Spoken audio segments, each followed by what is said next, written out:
Can you believe it's been 5 years since the world shut down for COVID-19? The decision was a surprise to the point person for pandemics at Tufts Medical Center.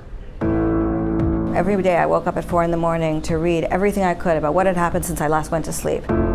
For Dr. Shira Daron, there was no other choice. This new virus from China didn't sleep, and neither could she. Because it was a terrible moment, really. It was just awful. Certainly, I did prepare my whole life for that moment. An expert in infectious diseases, Dr. Daron had been preparing the staff at Tufts Medical Center for a possible pandemic since January 1st, 2020.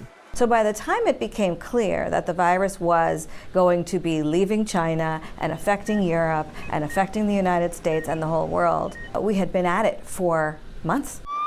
The hospital is located in Boston's Chinatown. So when the state confirmed its first case of COVID-19 was a male college student in his 20s who had just returned from Wuhan, the local neighborhood suddenly shut down. Psychologically, people really are afraid of it, so they don't come to Chinatown.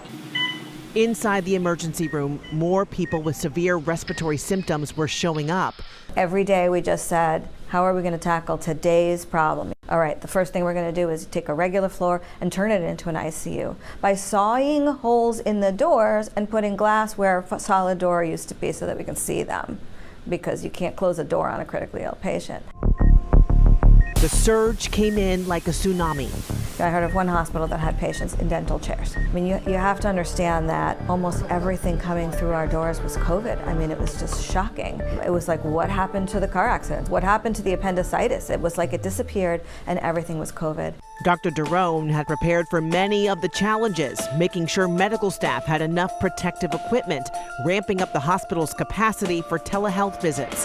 What I did not expect, because it was specifically written in the pandemic plans not to do, was long-lasting, wide-scale business shutdowns and school shutdowns. Dr. Daron says the negative impact on kids was the most frustrating part. In a world and in a time when we say that we care about, equity, that wasn't equitable at all. Those who had good Wi-Fi and good laptops and could afford tutors were obviously affected much less. Today, it's another lesson learned the hard way. I made my recommendations to the organization, to my town, to my state, and I did my part, but I don't want to go through it again. Now, experts agree another pandemic will happen. The big question is when. But with worldwide travel, climate change, and the lack of space for wildlife, Dr. Daron believes it could happen a lot sooner than we think.